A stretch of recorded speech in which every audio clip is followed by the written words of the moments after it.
በኡስታዝ አቡበክር አህመድ ይመራል የሚባልለት አግማስ ኢትዮጵያ የበጎ አድራጎት ድርጅት ከባለ ሀብት ወርቁ አይተነው የተገባለትን የ15 ሚሊዮን ብር ድጋፍ እንደማይቀበል ማስታወቁ ሰሞንኛ መነጋገሪያ ነው። የኡስታዝ አቡበክር አህመድ ድርጅት ባወጣው መግለጫ የፖለቲካ የዘርና የሃይማኖት ዓላማ ካላቸው ግለሰቦች ገንዘብ አልቀበልም ብሏል።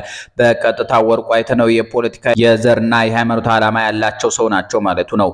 ነገሩ አወዛጋቢ ሆኖ ቀጥሏል። እኛ በአቅማችን ከልካዩ ኡስታዝ አቡበክር አህመድ ተከልካዩ ወርቁ አይተነው በመሃል የነበረው አቀባባዊ ታኩር እነማን ናቸው የሚለውን ጥያቄን መልስ። በወርቁ አይተነውን ጀምር።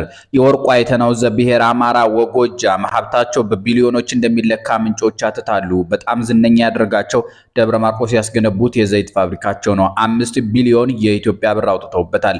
ቡሬ ካለው የበላይነህ ክንዴ ምግብ ዘይት ፋብሪካ አንጻር ሲታይ በወጣበት ገንዘብ ብልጫ አለው። ወርቁ አይተነው እዚያው ጎጃም ላይ 1 ቢሊዮን የአሜሪካን ዶላር አሊያም የዝግጅት በተጠናቀረበት ቀን ምንዛሬ 152 ቢሊዮን የኢትዮጵያ ብር የሚወጣበት የሲሚንቶ ፋብሪካ የመትከል እቅድ ነበራቸው። የሀብታቸው መሰረት ከውጭ ገቢ ወይም ኢምፖርት ኤክስፖርት ጋር ይያያዛል። ሪል ስቴት ውስጥም አሉ። አቪዬሽን ሞካክረው ነበር። ሜካናይዝ የሆነ እርሻ እንዲሁ የወርቁ አይተነው የሀብት ምንጭ ተደርጎ ተገልጿል። ከ2 ዓመት በፊት በተጀመረው የአማራ ክልል ግጭት ምክንያት ዛሬ በአገር የሉም። በዚያም የተነሳ ደብረ ማርቆስ ያለው ጠቅላይ ሚኒስትር አብይ አህመድ በቦታው ተገኝተው የመረቁት የዘይት ፋብሪካቸው ስራ እንዳቆመ ይነገራል። አዲስ አበባ ውስጥ ያሉት ቤቶቻቸውን በባንኮች አማካይነት በሐራጅ እየተሸጡ አልቀዋል። ምንጮች ባለሀብቱን ከዱባይ እስከ ጀርመን እየተዘዋወሩ ይነግዳሉ ብለው ይገልጿቸዋል። ለመጨረሻ ጊዜ በማህበራዊ ትስስር ገጾች በታየ አንድ ተንቀሳቃሽ ምስልም ጀርመን ውስጥ ታይቷል። የትውልድ ቀያቸው እናረጋ ከበደ፣ ተመስገን ጥሩነህና የመሳሰሉ ትልልቅ ባለስልጣናት የተፈጠሩባት እናርጅና ውጋ ናት። ባለፈው ዓመት ባልታወቁ አካላት የተገደሉት ቢረሳው ምናለ የተባሉ ባለሀብትም የእናርጅና ውጋ ሰው ናቸው። የወርቁ አይተነው ወረዳ ዋና ከተማ ደብረ ወርቅ ትባላለች። በዚያች ትንሽ የወረዳ ከተማ ውስጥ የወርቁ አይተነው ናቸው የሚባሉ ቤቶች ይታያሉ።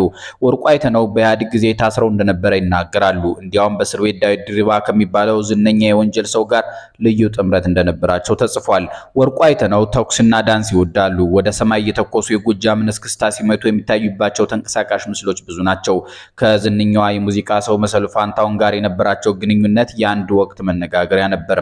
መሰሉም ከዝነኛው ባለሀብት ልጅ መውለዷን ለመገናኛ ብዙሃን ተናግራለች። በዚህ ሰሞን ከወርቁ አይተነው ጋር ሰጣ ገባ ውስጥ በመግባታቸው ሰበብ ሁለተኛ አድርገን የምናስተዋውቃችሁ ሰው ኡስታዝ አቡበክር አህመድ ናቸው። ኡስታዝ አቡበክር አህመድ የወሎ ሰው ናቸው። ደሴ እንደተወለዱ ይገልጻሉ። በአሁኑ ጊዜ ለመንግስት ቅርብ ከሆኑ የእምነት መሪዎች አንዱ ናቸው። በካድሬነት የሚመለከቷቸውና አልፎ አልፎም በነገሩ ወጋ የሚያደርጓቸው አሉ። እርሳቸው ግን በ2010 የመጣው የመንግስት ለውጥ ከፊት ሆነን መርተናል በማለት የለውጡ ባለቤት መሆናቸውን ጭምር ይናገራሉ። በዚህም የሚቀርብባቸው ሐሜት ግድ የሚሰጣቸው አይመስልም። በኢህአዴግ ጊዜ መጅሊሱን ተውልን በሚል ሰፊ የሙስሊም ማህበረሰቡ የተቃውሞ እንቅስቃሴ ውስጥ ግንባር ቀደም አንቀሳቃሽ ነበሩ።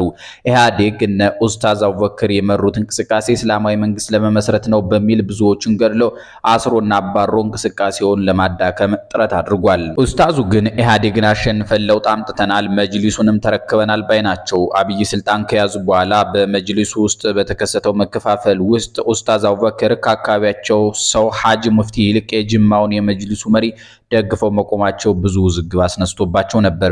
የሁለት ሚስቶች ባል የሆኑት ኡስታዝ አቡበክር ሀብታም ነጋዴ ናቸው። ሰሞኑን በሚመሩት የበጎ አድራጎት ድርጅት በኩል ለተፈናቃዮች ገንዘብ የለገዙትን ወርቁ አይተነው የፋኖ ደጋፊ በመሆናቸው ገንዘቡን አንቀበልም ማለታቸው ነው እንዲህ እንድንነጋገርባቸው የሚያደርገን።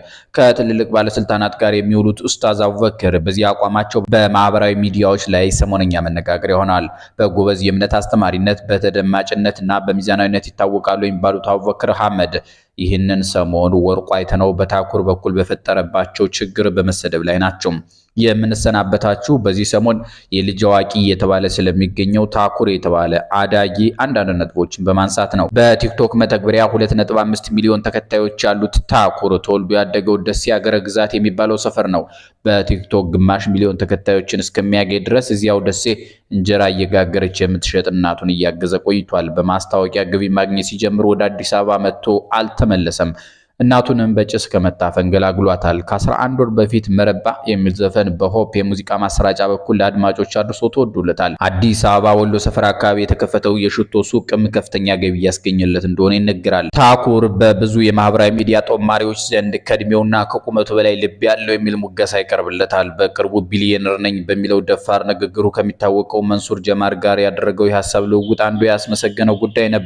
ታኩር በዚህ ወቅት መኪና ሊኖርህ ግድ ይላል የሚለው የመንሱር ጀማል ሐሳብ መኪና ከመግዛት ይልቅ ብሩን ሌላ ንግድ ላይ ማዋል አዋጭ ነው፣ መኪና ለሌላ ወጪ ይዳርጋል የሚል ምላሽ በመስጠቱ ማን ነው ታላቅ የሚል ጥያቄ አስነስቷል።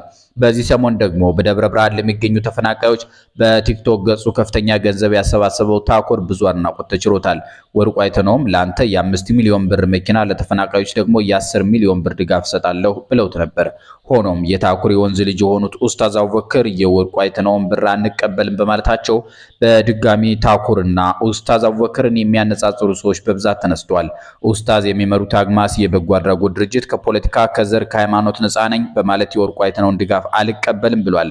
ደግሞ የተራበን ለመርዳት ፖለቲካና ዘር ምን አመጣው ያሉ ተቺዎች ማን ነው ፖለቲከኛ በማለት ኡስታዙን በጥብቅ ኮንነዋል። ትንሹ ልጅ ታኩር ትልልቆቹ ያላደረጉትን ትልቅ የሰብአዊነት ስራ ሰርቷል የሚሉ አድናቂዎቹም እንኮራባሃለን እያሉት ነው። አበቃን። ሰላም ይስጥልን።